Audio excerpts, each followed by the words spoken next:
오늘까지 지난 24주 동안 느헤미야 강해를 해왔습니다. 여러분 참 오래 했죠? 24주 1년에 거의 반을 지금 느헤미야 강해를 지금 하고 있는데 오늘이 마지막 날입니다. 1장부터 우리가 13장까지 24번에 걸쳐서 지금 살펴보고 있는데요. 특별히 수요 설교 시간에는 주일 설교와는 듣는 대상이 좀 다르잖아요. 주일 설교에는 불특정 다수들이 많이 이 예배에 참석하기 때문에 저도 조심스럽고 또 성도들에게 한 번 오신 분들이 너무나 많기 때문에 그들에게 어떤 말씀을 전할까 기도하는 가운데 이렇게 하나님의 말씀을 전하곤 하거든요. 그렇지만 수요 이 예배 시간에는 중직자들과 대부분 교회를 사랑하는 분들입니다. 저도 이 느헤미야 강해를 하면서 그러기 때문에 좀 초점을 좀 적용 부분에 맞춰서 많이 전했던 것 같습니다. 여러분들이 느헤미야 말씀을 통해서 24번 이제 말씀을 오늘까지 전하면 하게 되는데 이 느헤미야 말씀 가운데 기억나는 말씀들이 있을 거예요. 그 말씀만큼은 꼭 붙드셔서 큰 은혜를 받으시고 하나님께 큰 영광 올려드리는 저와 여러분 되시기를 주의 이름으로 축복합니다. 사람은 나이가 들게 되면요 기본적으로 기억력이 감퇴된다고 합니다. 여러분 동의하십니까? 깜빡깜빡거리죠. 나이가 들면 이게 여러분들 알았던 것들도 다 여러분 놓치는 경우들이 얼마나 많은지 몰라요. 그러니까 젊었을 때 이 기억력이 좋고 특별히 또 총명하고 지혜가 있던 분들도요 연배가 높아지게 되면요 이 뇌 세포가 이렇게 파괴가 된다고 합니다. 점점 세포가 파괴되기 때문에 기억력 감퇴가 있다라는 거예요.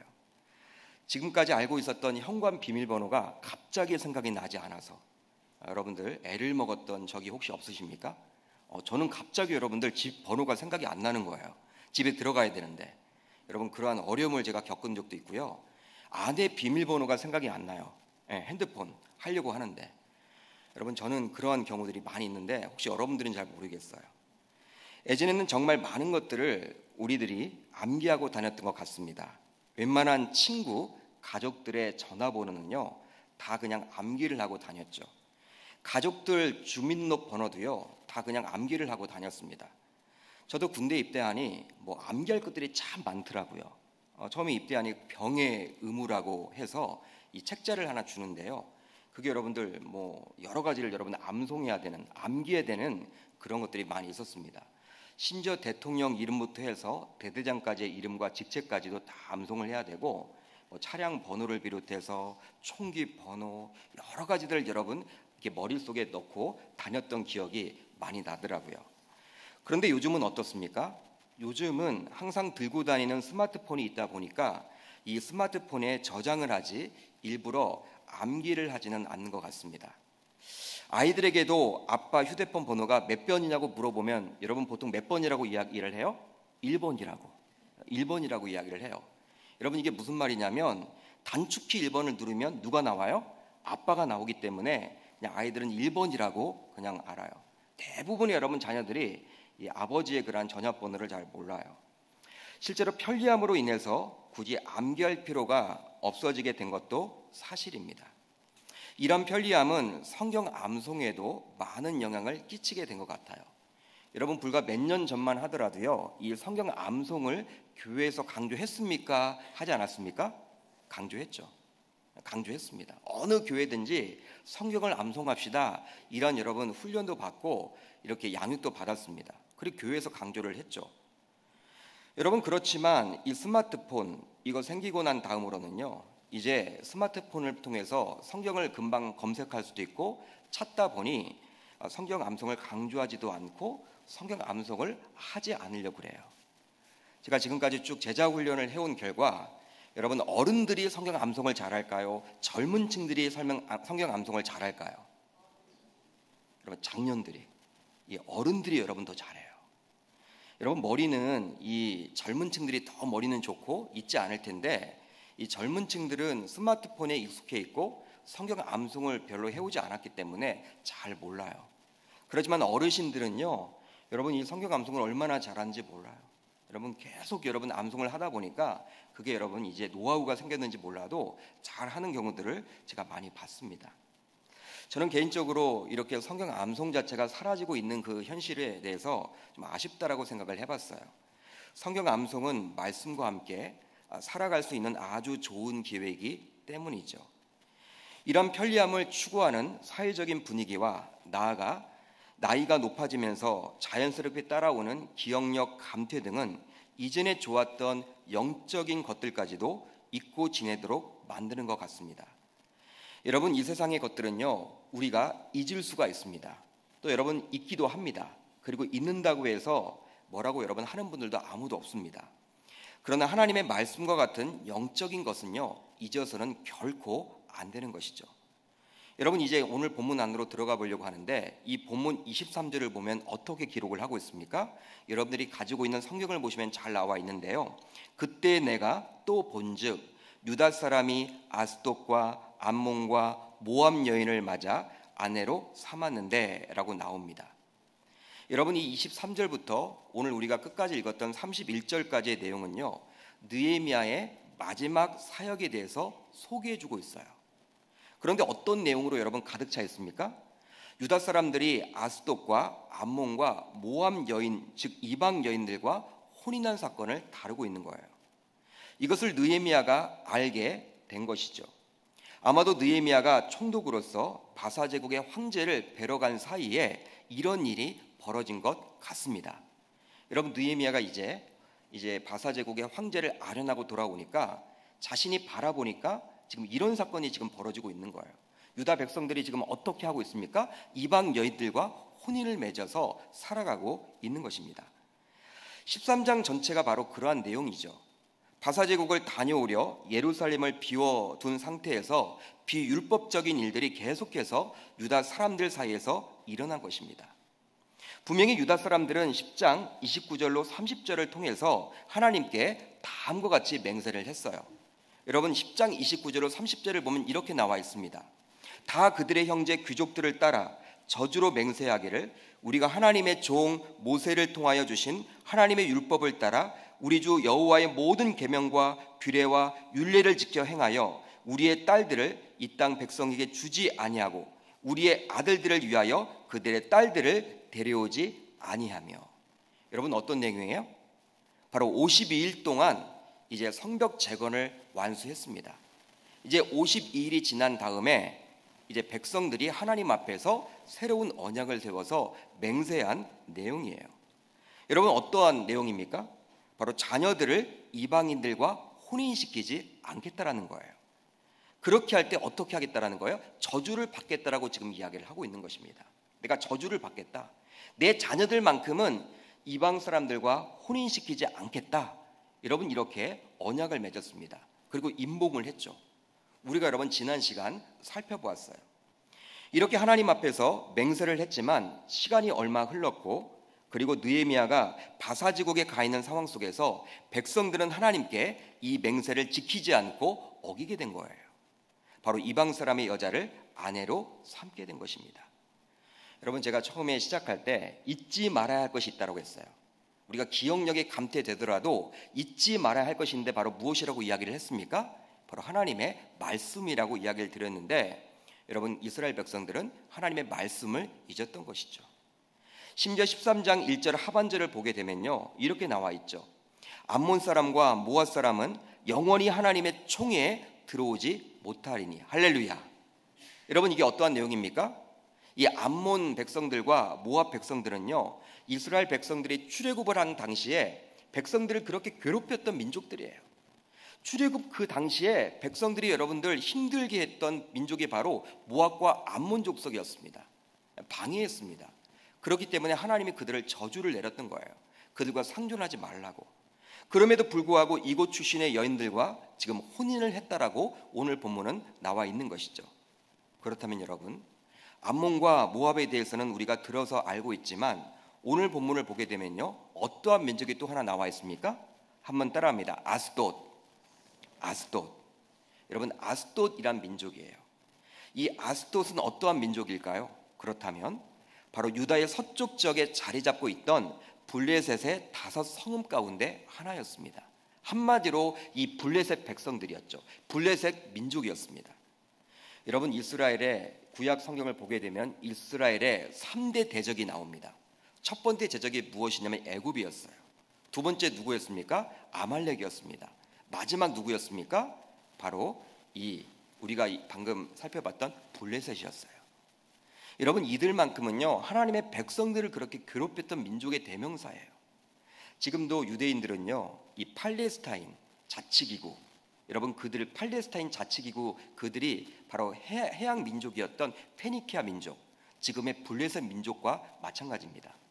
여러분, 지금도 이 블레셋 민족과 싸우고 있는 거예요. 유대인들은요. 그러니까 이스라엘의 역사를 보게 되면요 지금까지도 이 블레셋 사람들과 싸우고 있는 거예요. 이 팔레스타인 자치기구가 지금의 여러분 성경에 나와 있는 이 블레셋 사람들입니다. 근데 오늘 본문을 보게 되면 이 아스돗 민족, 바로 그렇게 이스라엘 백성들을 대적했던 블레셋 사람들이죠. 근데 그들의 여러분들 자녀들을 또 이렇게 우리들의 자녀들과 이렇게 연합해서 결혼시킴으로 이렇게 문제가 됐음을 보여주고 있는 거예요.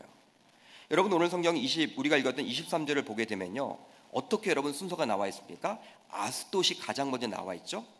여러분, 이것은 무엇이냐면 모압과 암몬보다도 바로 이 아스돗이 먼저 나왔다라는 것은 아스돗 민족과 유다 사람들이 더 많이 혼인을 했고 그것이 문제가 되고 있음을 보여주고 있는 거예요. 아스돗에 대해서 느헤미야 4장 7절을 보면요 이렇게 느헤미야는 부정적으로 그려주고 있습니다. 바로 어떻게 나와 있습니까? 산발락과 도비아와 아라비아 사람들과 암몬 사람들과 아스돗 사람들이 예루살렘 성이 중수되어 그 허물어진 틈을 메꾸어 간다 함을 듣고 심히 분노하여, 이렇게 나와 있어요. 심히 분노했다. 여러분, 이 아스돗 사람들은 어떻게 지금 나와 있습니까? 바로 이스라엘 백성들을 괴롭혔던, 그리고 성벽 재건을 그렇게 반대하고 방해했던 산발락과 도비아의 동역자라고 4장 바로 7절은 그려주고 있어요. 여러분, 그렇기 때문에 이스라엘 백성들과는요 이 유다 사람들과는요 혼인을 해서는 안 되는 것이죠. 그렇게 성벽 재건을 방해했던 민족이 바로 누구였어요? 아스돗 사람들이었는데 그들의 자녀들을 이렇게 며느리로 삼고 이렇게 사위로 삼는다라는 것은요 말도 되지 않는 거예요. 그런 그들과 혼인을 유다 백성들이 했으니 문제가 커진 것입니다. 여러분, 저는 개인적으로 하나님께서 이방인들도 구원하기 원하신다면 이 이방인들과 혼인을 해서 이방인들을 구원하는 방법도 좋은 방법이지 않을까 한동안 고민했던 적이 있었습니다. 여러분, 어떤 내용입니까? 하나님께서 성경을 보게 되면 이방 민족, 특별히 하나님을 모르는 그 불신자들을 다 구원하기를 원하는 게 하나님의 마음이 아니에요? 여러분, 아멘이죠? 여러분, 그게 하나님의 마음이잖아요. 그러니까 모든 불신자들을 다 구원시키는 게 바로 하나님의 마음이라면 이방인들과 혼인을 맺어서 그들을 구원시키면 그것이 좋은 방법이지 않을까 저는 어릴 적에 생각을 해봤어요. 실제로 신방을 다니다 보면요 부부 모두 신앙인이었다가 결혼하게 되어서 신앙생활을 잘하는 가정도 있습니다. 여러분, 반면에 어떤 가정은요 남편은 신앙생활을 했지만 아내는 본래 신앙생활을 하지 않았어요. 그런데 결혼 이후에 이 아내가 신앙이 좋아져서 열심히 교회를 섬기는 분들도 저는 봤습니다. 또 반대로 어떤 가정도 있냐면 남편은 여러분들 이제 신앙생활을 갖지 못하고 아내는 여러분 신앙생활을 열심히 했지만 또 남편이 교회를 열심히 출석하는 그 가정, 결혼 이후에 출석하는 가정들도 저는 봤어요. 그렇기 때문에 이방인들을 구원하기 원하는 하나님의 뜻을 위해서라도 불신자들과 결혼하는 것도 그다지 나쁘지 않을 것이라고 생각을 해본 경험들도 저는 가지고 있었어요. 한동안 청년 때 그것도 방법이지 않을까? 실제적으로 하나님께서 이방인들, 불신자들도 구원받기를 원한다면 그들과 또 혼인을 해서 이렇게 구원시키면 되지 않을까? 여러분, 저는 그런 마음들도 가져본 경험도 있었습니다. 보통 자녀들 혼인을 앞두고 아들과 딸이 결혼 대상자로 불신자 혹은 타종교를 가진 자를 데리고 와서 어쩔 수 없이 결혼을 시키게 될 때 보통 하는 말이 있죠. 여러분, 어떤 말을 합니까? 그 불신 집안을 구원하고자 하나님이 이렇게 연결시켜 주신 것이다. 이렇게 여러분 이야기를 하잖아요. 보통 사람들이 이것도 하나님의 뜻이야. 이것도 하나님의 뜻인가 봐. 그냥 아들, 딸이 그냥 믿는 자매, 믿는 이렇게 사위를 좀 얻으면 좋은데 이렇게 되지 않는 것을 보면 분명히 이것도 하나님의 뜻인가 봐. 믿지 않은 그 가정을 구원시키고자 했던 하나님의 뜻이 있나 봐. 여러분, 이런 분들을 저는 많이 봐왔기 때문에 저도 여러분 그런 생각을 가졌던 거예요. 물론 그런 뜻이 아주 없다라고 할 수는 없겠죠, 여러분. 그렇다면 왜 성경을 보게 되면 하나님께서는 구약 시대부터 하나님의 자녀인 유다 남자들을 이방 여인들과 결혼하지 못하고 유다의 딸들을 이방의 아들들과 결혼을 하지 말라고 하신 것입니까? 여러분, 성경을 보게 되면 이것이 계속 지금 강조되고 있잖아요. 여러분, 우리가 느헤미야서를 지금 보고 있는데 느헤미야서를 보더라도 이러한 내용들이 계속 지금 강조되어 나오잖아요. 여러분, 이렇게 강조하는 목적이 무엇입니까? 여러분, 시대가 흘렀지만 11조 제도, 그리고 우리가 2주 전에 살펴봤던 11조 제도, 지난주에 살펴보았던 안식일 제도와 마찬가지로 지금도 하나님의 자녀라면 이 혼인 제도를 지켜야만 하는 거예요. 할렐루야. 여러분, 그 이유가 무엇입니까? 여러분, 오늘 본문 13장을 보게 되면요, 느헤미야가 개혁을 하고 있는데 딱 세 가지를 개혁을 하고 있어요. 그리고 그 세 가지를 우리들에게 지금 이야기를 하고 있는데 11조 제도하고 안식일 제도하고 이 혼인관계 제도입니다. 마지막입니다. 여러분, 느헤미야서의 마지막으로서 느헤미야가 개혁하는 내용이 바로 그 세 가지라는 거예요. 여러분, 그 가운데 유독 11조, 안식일, 이 혼인 제도를 강조함으로써 후대인 저와 여러분들도 지키도록 지금 요구하고 있는 것이죠. 실제로 느헤미야서는요, 역사서입니다. 구약의 여러분 역사서예요. 그리고 말라기서는 구약의 예언서입니다. 이 느헤미야와 말라기는요, 같은 시대에 쓰여졌던 하나님의 말씀이에요. 가장 늦게 쓰여졌죠. 성경 가운데 가장 늦게 쓰여진 게 바로 느헤미야와 말라기서예요. 그 이후 400년 동안 이제 침묵기를 거쳐서 후에 사복음서가 쓰여지게 되죠. 그렇다면 왜 하나님께서는 이렇게 이방인들과 혼인을 철저하게 금하신 것일까요? 여러분, 그 이유를 아십니까? 여러분, 성경을 보게 되면요, 이 느헤미야 13장이 성경의 마지막에 쓰여졌다고 제가 말씀을 했어요. 침묵기 400년을 거쳐서 신약 시대를 살고 있는 저와 여러분들에게도 주시고자 하는 영적인 원리가 분명히 있는 거예요. 11조 제도도 지켜야 하는 것이고 안식일 제도도 지켜야 하는 것이고 바로 오늘 본문에 나와 있는 이 혼인 관계, 그러니까 이방인들과 결혼하지 말라, 불신자들과 결혼하지 말라, 이 내용을 여러분 지금 우리들에게도 주시고자 하는 이유가 있다라는 거예요. 그 이유가 과연 무엇일까? 바로 24절을 보면 알 수가 있죠. 24절을 한번 같이 읽어보도록 합니다. 시작. 그들이 자녀가 아스돗 방언을 절반쯤은 하여도 유다 방언은 못하니 그 하는 말이 갓 족속의 방언이므로. 할렐루야. 여러분, 어떠한 내용이에요? 이방인들과의 통혼으로 인해서 빚어진 대표적인 부작용이 하나 나타나는데 자녀들이 여러분 언어를 하지 못한다는 거예요. 유대 말을 하지 못하고 누구의 말을 하게 되었어요? 이방인의 말을 하게 되었습니다. 그러니까 이방인들과 통혼으로 인해서 빚어진 대표적인 부작용이 바로 자녀들의 언어 문제였다는 거예요. 여러분, 이방 여인들이 지금 무엇을 가르쳤을까요? 자신의 모국어를 가르친 거예요. 자신의 모국어를. 그러니까 엄마로서 여러분 자녀들에게 이 모국어를 가르친 거예요. 유대 말을 가르친 것이 아니라 모국어를 가르친 거예요. 그리고 그런 환경에서 자라난 자녀들은 자연스럽게 유다 말이 아닌 이방인들의 언어를 사용할 수밖에 없게 된 것입니다. 이러한 이방인들의 언어를 사용하게 된 유대인들은 이젠 신앙적 정체성에 흔들릴 수밖에 없게 된 것이죠. 이것을 느헤미야는 철저하게 느끼고 있었던 거예요. 그렇습니다, 여러분. 불신앙적인 결혼은요, 단지 그 시대에만 악영향을 끼치는 것이 아니에요. 여러분, 부부간의 문제가 아니에요, 여러분. 왜 하나님께서는 이렇게 이방 여자와 결혼하지 말라, 이방 여자와 결혼하지 말고 이방 남자와 결혼하지 말라, 그렇게 이야기를 하고 있냐면 여러분, 그 부부간의 문제만으로 끝나는 것이 아니라는 거예요. 바로 단지 그 세대에만 악영향을 끼치는 것이 아니라 이후 세대에까지 부정적인 영향을 끼쳐서 공동체 전체의 정체성을 와해하며 그로 인해서 결국 엄청난 파국을 맞이하게 됨을 느헤미야는 분명하게 인식하였기 때문에 그렇게 이야기를 해주고 있는 것이죠.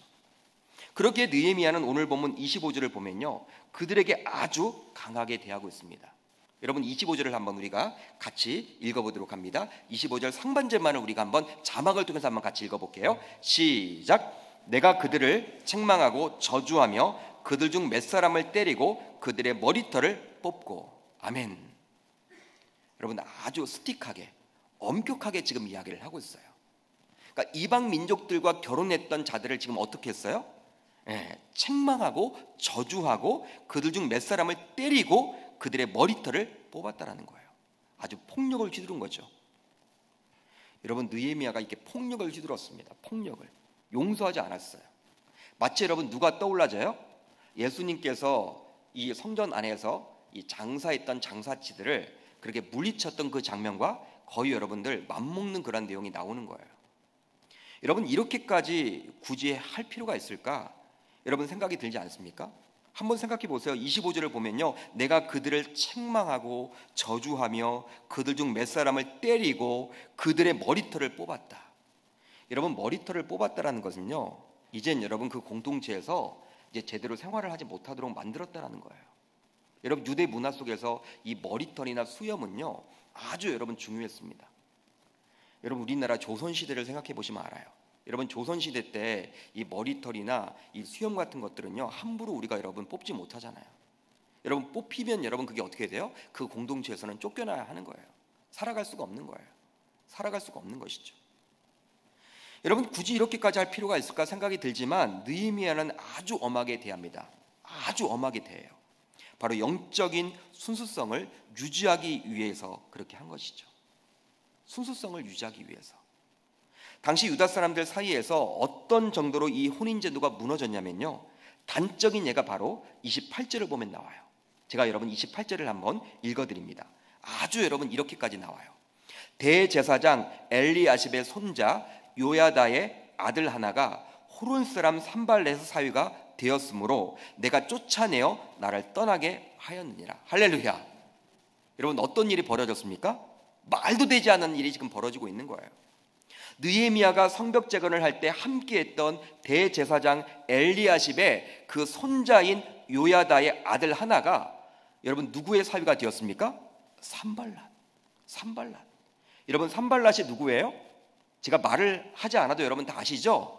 누굽니까? 성벽 재건을 그렇게 방해했던 사탄 마귀 같은 사람이에요. 영적으로 보면 사탄 마귀예요. 여러분 영적으로 보면 이게 여러분 느헤미야를 그렇게 괴롭혔잖아요. 백성들을 그렇게 괴롭혔잖아요. 성벽 재건을 하려고 몸부림치는 여러분 하나님 나라 건설하려고 하는 이스라엘 백성들을 그렇게 괴롭혔던 인물이 바로 누구였습니까? 이 산발랏이었어요. 산발랏이 무엇이 되었다? 사유가 되었다라는 것입니다. 최고의 영적 지도자 대제사장 가문에서 그런 일이 벌어졌으니 일반 유다 사람들의 상황은 어찌한지 여러분 말하지 않아도 우리가 여러분 다 알 거예요. 그러니까 여러분 보편화됐다라는 거예요. 이미 이방 여인들과 결혼하는 것이 보편화되어 있는 상황입니다. 결론적으로 느헤미야는 다시 한번 하나님의 율법의 말씀을 가지고 백성들에게 맹세토록 합니다. 우리가 여러분 읽어봤던 10장에서 맹세를 한번 했지만 그걸로 여러분 모자르니까 다시 한번 끝으로 맹세를 하도록 해요. 25절 중반절 이하를 보면요 이렇게 나와 있어요. 25절 중반절 이하입니다. 너희는 너희 딸들을 그들의 아들들에게 주지 말고 너희 아들들이나 너희를 위하여 그들의 딸을 데려오지 아니하겠다라고 하나님을 가리켜 맹세하라 하고, 할렐루야. 다시 한번 백성들에게 권면을 합니다. 맹세해라. 말씀에 근거해서 맹세해라. 누구에게? 하나님께. 이게 중요하기 때문에. 여러분 10장에서 한번 맹세를 했지만 백성들이 다 잊은 거예요. 건망증이 심했어요. 여러분 나이가 여러분 들어감에 따라서 건망증이 생긴 것은 여러분 뭐 상식이겠지만 이런 영적인 여러분 건망증, 여러분 영적인 자꾸 머리 이렇게 잊어먹는다, 그런 것들은 생겨서는 안 되는 거예요. 근데 백성들은 지금 다 그걸 잊어먹었던 거예요. 말씀을 잊었던 것이죠. 그렇다면 느헤미야는 모세 율법 어디를 지금 인용하고 있습니까? 여러분 어떤 말씀을 지금 인용하고 있는 거예요? 바로 신명기 7장 3절로 4절입니다. 우리 여러분 중요한 부분이기 때문에 같이 한번 읽어볼 텐데요. 우리 자막을 여러분 같이 읽어보도록 하겠습니다. 시작. 또 그들과 혼인하지도 말지니 내 딸을 그들의 아들들에게 주지 말 것이요 그들의 딸도 내 며느리로 삼지 말 것은 그가 내 아들을 유혹하여 그가 여호와를 떠나고 다른 신들을 섬기게 함으로 여호와께서 너희에게 진노하사 갑자기 너희를 멸하실 것임이니라. 아멘. 느헤미야는 모세 율법 가운데 신명기 7장의 말씀을 지금 인용해서 백성들에게 다시금 하나님 앞에 맹세하라고 지금 이야기를 하고 있는 거예요. 맹세하라. 사랑하는 계명교회 성도 여러분, 하나님께서는 이방인도 구원을 받아야 할 자로 여기면서도 자녀인 저와 여러분들에게 그들과는 결혼하지 말라고 요청하고 있습니다. 여러분 이건 좀 틀리죠? 그들을 사랑해요. 이방인들을 사랑해서 그들이 돌아오기를 원하지만 저와 여러분들로 하여금 전도는 하되 결혼하지 말라, 그렇게 이야기를 하고 있어요. 믿는 신자로서 이방인들과 결혼하지 말라는 거예요. 한마디로 무엇입니까? 모험을 걸지 말라는 것이죠. 모험을 걸지 말라는 거예요. 우리가 삶을 살아가면서 모험을 걸 때가 있습니다. 모험을 걸어야 할 때가 있어요. 어떤 사업을 하거나 투자를 하거나 할 때는요, 모험을 걸 수도 있습니다. 여러분, 인생 자체가 모험이라고 이야기하는 분들도 있을 만큼 모험이 필요한 시대에 우리는 살고 있는 것이 현실이에요. 그러나 결혼은 다르다는 것이죠. 여러분, 결혼이 얼마나 중요합니까? 여러분, 중요합니까? 중요하지 않습니까? 하신 분들, 중요하죠. 정말 결혼을 잘못하면요, 인생이 엉망이 되는 경우가 얼마나 많은지 몰라요. 예전에는 여자들이 그런 피해를 주로 호소했지만 요즘은 남성들도 주로 여러분 호소를 합니다. 얼마나 여러분들 많은지 몰라요. 저는 여러분 결혼을 잘못해서 인생이 망가진 가정들을 많이 봤어요. 말은 못하겠어요. 많이 봤습니다. 그렇게 상대가 불신자라고 해서 그와 그 가족을 구원하기 위해서 결혼 제도를 사용하지 말라는 거예요. 중요하기 때문에. 이것은 모험을 걸 만한 것이 아니라는 것입니다. 왜냐하면 정말 하나님의 은혜로 예를 들어서 불신자와 결혼하여 그 불신자가 신자가 될 수도 있지만 더 많은 경우에는 신자가 배우자인 불신자로 인해서 신앙생활을 제대로 할 수가 없기 때문에 그래요. 신앙생활은 정말 중요하기 때문에 모험을 걸어서는 안 된다는 것입니다. 여러분, 이 신앙생활은요, 우리가 해서는 해도 되고 안 해도 되고 그런 문제가 아니라는 거예요. 정말 중요하기 때문에 신자라면 이건 모험을 걸 문제가 아니라는 거예요. 실패하면 그것으로 끝난다는 거예요. 사업은 한번 실패해도 재기가 가능하지만 결혼 제도는 재기할 수가 없기에 모험을 걸지 말라는 것입니다. 사업은 1%의 확률만 있어도 뛰어들 수 있지만 결혼은 그래서는 안 된다는 거예요. 여러분, 우리가 이렇게 믿지 않는 여자와 남자와 결혼을 해서 우리 자녀들도 마찬가지겠죠. 여러분, 안 믿는 여러분 그 가정들 구원시킬 수도 있습니다. 그렇지만 여러분, 구원시킨다라는 보장이 어디 있어요?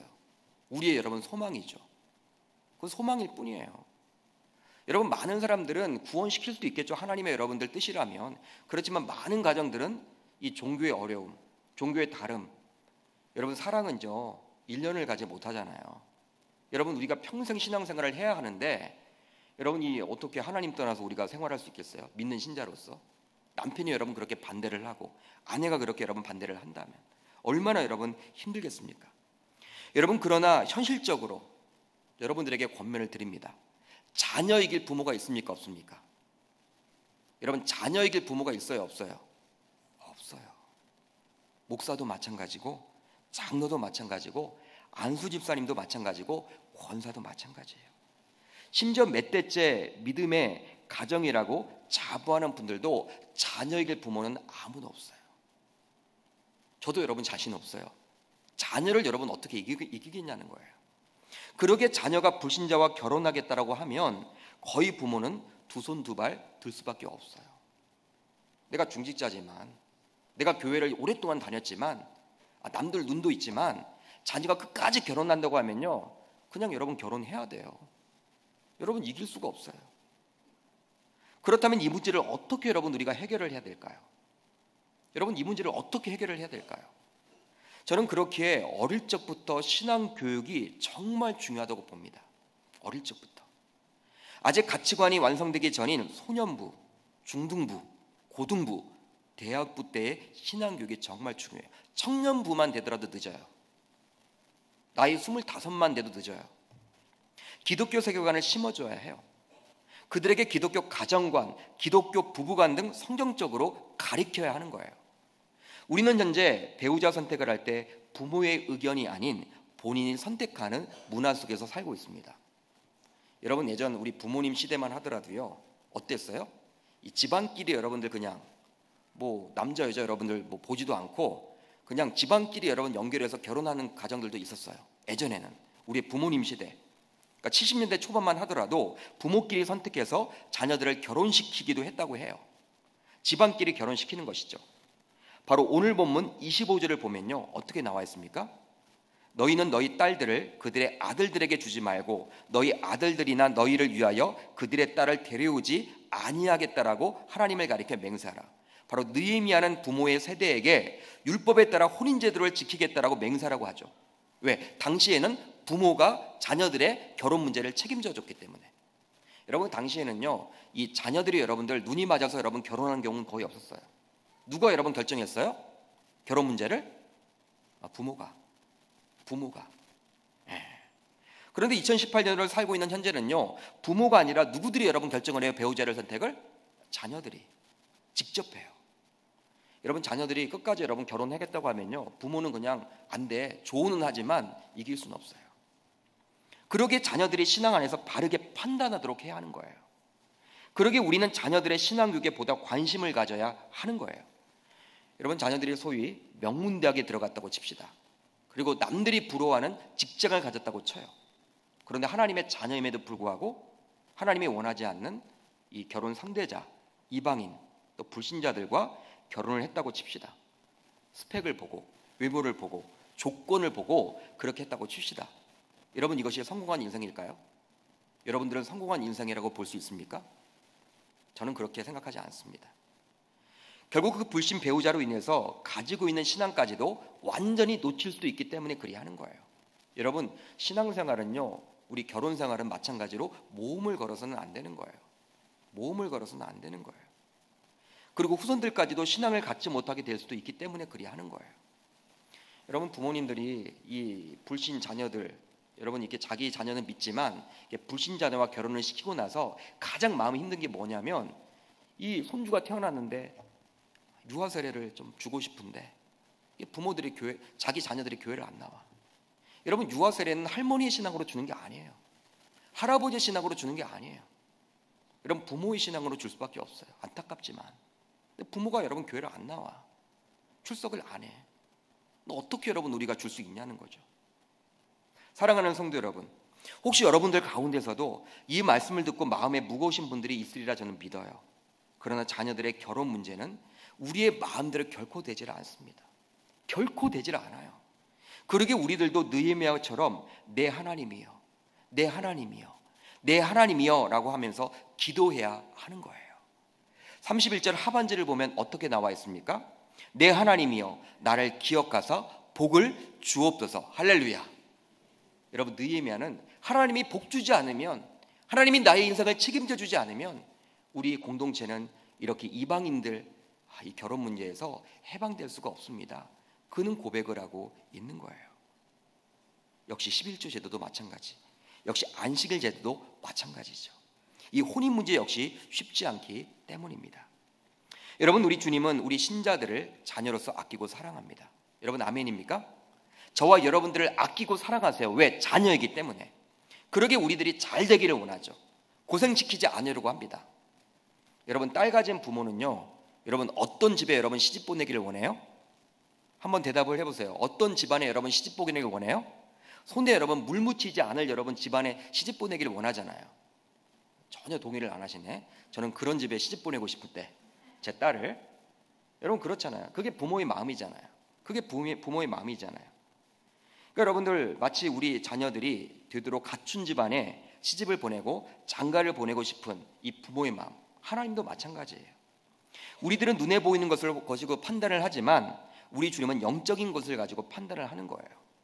자칫 신앙생활을 열심히 하는 아들이지만 딸이지만 불신 배우자를 만남으로 종교적인 갈등을 비롯해서 마음고생할까 봐 우리 주님은 불신자와의 결혼을 하지 말라고 강하게 이야기를 하고 있는 거예요. 강하게 이야기를 하고 있는 거예요. 바로 신자인 우리들을 사랑하기 때문입니다. 할렐루야. 이곳에서 예배하는 저와 여러분들 모두 오늘 본문에 나온 느헤미야의 이 권면을 레마의 말씀으로 붙들 수 있기를 바랍니다. 그리고 자녀의 배우자 선택을 위해서 간절히 기도할 수 있기를 바라요. 여러분, 정말 중요한 문제예요. 자녀들이 신앙 안에서 배우자를 선택할 수 있도록 자녀들의 신앙에도 보다 관심을 가질 수 있기를 바랍니다. 여러분, 성공한 인생은요, 하나님이 인정하는 인생이 바로 성공한 인생이에요.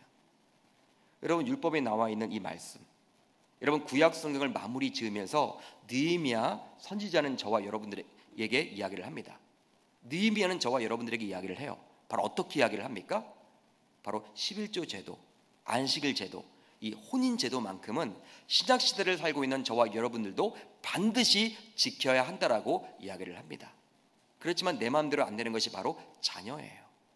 여러분 자녀들, 손주들, 여러분 이미 그렇게 돼버린 가정들은 어쩔 수 없겠지만 여러분 지금이라도 늦지 않았습니다. 정말 기도하시면 좋겠고 하나님께서 은혜 베풀어 주셔서 정말 우리의 그러한 자녀들만큼은 정말 하나님이 원하시는 방법으로 이 배우자를 선택하고 또 혼인관계를 맺음으로 하나님이 기뻐하시는 인생을 살면 얼마나 좋을까 저는 생각을 해봅니다. 여러분 이 본문의 말씀이 왜 가장 늦게 기록을 했을까요? 쉽지 않기 때문에. 여러분 이 느헤미야 13장은요 느헤미야 개혁의 말씀이지만 내 하나님이여 무려 3번씩이나 기도를 하고 있어요. 내 하나님이여 라는 구절이 4번 나와 있습니다. 총. 이 혼인관계의 문제에 있어서는 2번이나 여러분 내 하나님이여 기도를 하고 있죠. 그만큼 어렵다라는 거예요. 자녀 이길 부모가 없습니다. 손주 이길 부모가 없어요. 그렇기 때문에 저와 여러분들 이 말씀을 꼭 붙드셔서 자녀들의 신앙에 보다 관심을 갖고 여러분 자녀들이 배우자를 잘 선택할 수 있도록 지도하고 코치할 수 있는 저와 여러분 다 되시기를 주의 이름으로 축복합니다.